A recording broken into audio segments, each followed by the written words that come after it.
was a mid-January night. The moonlight reflected off our billowing breath from the deep cold and cast our long shadows on the railroad tracks as we walked to our small ice skating pond. We would both be graduating high school at the end of this year, and not knowing where either of us would be or what we would end up doing in the fast approaching new phase of our lives, we decided to take advantage of one last midnight skate. "Jay, the ice is perfect," Matt said, as we stepped off the tracks and down the rocky embankment to the frozen ice below. The ice almost seemed to glow in the glimmering moonlight and brightly lit the surrounding trees. The stars shone through the still air as we quickly took off our boots and put on our hockey skates. Neither of us said a word as we got up to begin our last of many nights over the last 5 years, skating on this forsaken little pond. Just a quick glance towards each other told the story of how we would both miss these nights, and how grateful we were that the last night here was about as perfect as could be. I was saddened at the thought that there would be no one to come visit this place after we were gone, but I quickly shook that feeling as I exploded across the ice. "Wait for me," Matt yelled out as he tied his last skate. The sound of our skates gliding across the ice sounded like rolling thunder. We began to shed layers of clothes as our body temperatures climbed, even in this cold night air. I was skating the edge of the pond alongside the thick brush, going about as fast as I could when I noticed something strange stuck inside a bush. Ice shredded under my skates as I quickly came to a full stop. Matt wasn't as good at stopping as I was, and he nearly knocked me right over as he slammed into me from behind. "What did you stop for?" Matt asked, as he struggled to keep his balance. I told him I had seen something in one of the bushes as I backtracked to find the mystery object. It only took a few seconds to find it. We both looked at each other, puzzled, as I pulled a small pink winter hat out of the brush. "I wonder who that belongs to," Matt said. We both stood there puzzled as we examined the pink hat. It is a difficult walk for two strong teenage boys to get here in the winter. Whoever this hat belonged to certainly couldn't have made it this far on their own. As we stood there pondering, Matt shrugged his shoulders as if to say he gave up trying to solve the mystery, and he began to take off across the ice. Not anywhere near as satisfied as Matt was trying to solve this mystery, I began to inspect the hat more closely. On the back side of the hat, the name Becky was stitched into the cloth. A cold shiver ran down my spine when I turned the hat inside out to reveal what looked like a large blood stain. Keeping my focus on the stain, I yelled out to Matt to come back. I could hear his skates begin to dig into the ice as he tried to come to a stop. Then I heard a loud thud. I turned to see Matt laid out face first in the middle of the pond. He never did quite get the hang of stopping quickly, and like it happened before, I figured his feet must have come out from underneath him as he dug his blades into the ice. The last time this happened, we ended up in an emergency room. He paid for that mistake with 12 stitches on his chin. I dropped the hat and skated over to him as quickly as I could. Face down, he laid there motionless. At his side, I dropped to my knees and began to try to wake him up. I started nudging him, lightly at first, but when I got no response, I began to nudge him harder. I could see his breath like a pausing smokestack, but otherwise, he was motionless. "Matt," I yelled frantically, "wake up!" Again, no response. He was out cold. So I grabbed one arm and one leg and started to roll him over onto his back, wondering to myself how I was going to get him all the way home if he didn't come to, knowing there was no way I could leave him there even to get help. He'd freeze to death before I could get back to him. I nearly had him flipped over when suddenly for one moment I felt a cold tingling blast, almost like electricity going right into my back, then right through my chest. I looked down at Matt, now lying face up, when his eyes opened. For a moment I felt a sense of relief that he had woken up. That feeling quickly left me when I realized that his large eyes had become pure red. Horrified, I tried to stand up, never taking my eyes off his evil-looking stare.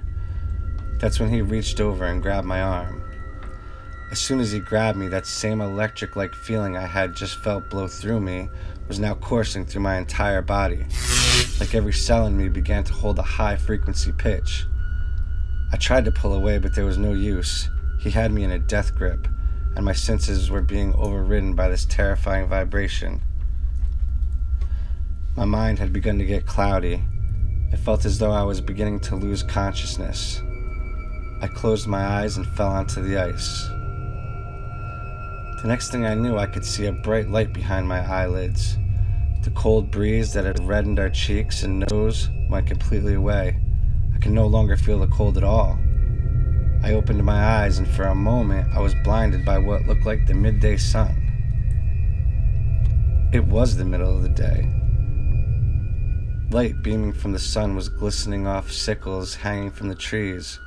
The white snow magnified the sunlight all around, nearly blinding me. I looked to my side to see Matt standing there, looking as confused as I felt. Before either of us could say a word, we heard what sounded like someone coming down off the railroad tracks and onto the ice. A large man in a thick winter coat came down the hill. He was slowly stepping onto the ice as though he wasn't sure it could hold his weight. He took a few small steps, bounced up and down, then he turned around and yelled out, "It's safe, Rebecca, come on down." A little girl around 7, maybe 8 years old, with ice skates hanging around her neck, began to make her way down the hill. She nearly stumbled, then she decided to sit down and slide on her butt the rest of the way. As she put her skates on, the man was making his way towards us. He was looking at the ground as he came near. I said out loud to him, "Hello," but he never even looked up. He completely ignored me. He was headed directly towards us. I tried to move aside, but it was too late. Not able to get out of his way fast enough, I was utterly shocked when instead of knocking me over, he walked right through me. As he did, I felt a darkness that sent cold chills running down my spine, the kind of feeling you get when the hairs on the back of your neck stand at attention. I began to wonder if I was going crazy. There was no way to rationally explain what was happening, yet there I was, living it, breathing it. We had become like ghosts, unable to be heard or touched. I turned to Matt and asked if this was a dream. He said he didn't think so, with a look of panic on his face. Just then, the little girl began to skate across the pond. "Look at me, Uncle Tony," she yelled as she awkwardly stumbled one foot in front of the other. "That's great, Becky," he yelled back to her. Becky, I thought to myself, I could feel a lump in my throat as she skated past me. I saw her little pink hat with the name Becky stitched on the front, and instantly my heart sank into my chest. Frantically, I yelled out to her, but she couldn't hear me at all. In desperation, both me and Matt began to follow her to the far end of the pond. I felt as helpless as I knew Becky was right then, knowing there was nothing I could do but watch whatever horror was about to play out in front of us. As she approached the man, I could see he was taking something out of his coat pocket. It was a short metal pipe. I stood frozen in silence as I heard Matt scream, "No!" as the man raised the pipe high in the air from behind her.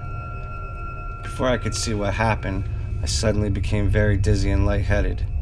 I could see the twisted evil look on the man's face.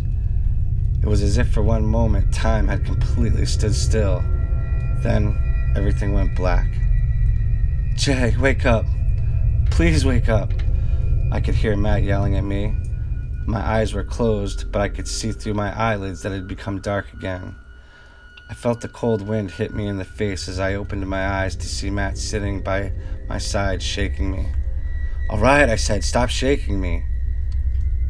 Then we both just looked at each other for what seemed like forever. "Did you see?" Before I could get the sentence out, he abruptly said, "Yes, I saw too." We sat in silence again. I turned to look across the pond to see Becky's pink hat still sitting on the ice where I had dropped it. "Let's get the hell out of here," Matt said, as he turned towards his boots sitting on the edge of the ice. He reached down to help me to my feet. We just looked at each other again, unable to process what had happened. We were just about to leave when suddenly we heard a small voice call out from the brush across the pond. My heart dropped to my stomach. There in the brush, just a little ways beyond the ice, stood a little girl in a pink hat. I could see the lines of blood that had run down her face. There were stains of mud and blood all over her. We both began to race towards her, and I know that sounds crazy, but we both had an overwhelming feeling that she needed our help. I don't know how, but we both knew she didn't mean us any harm. I shredded ice to stop as I reached the end of the pond, and again Matt slammed in. She was no more than 10 feet in front of us. "I'm here," she said as she looked down and pointed to the ground right in front of her. Then like smoke, she faded away in the cold winter breeze. As we walked back to the car, we decided a unanimous call to the police would be the best course of action. Neither one of us had ever told anyone what had happened. We both felt a sense of peace as we read the local paper and how they had found Becky's body. We also felt a sense of justice, reading about how a man named Anthony Page was arrested for her murder. I got chills the first time I recognized his face in the picture in the front of the newspaper. Over the next few years, me and Matt would visit her gravesite at Hilltop Cemetery, just down the road from where we went to high school. Turns out neither of us had moved far from where we grew up, and we still get in the occasional midnight skate. We never did see Becky or hear from her again, except time to time in a dream.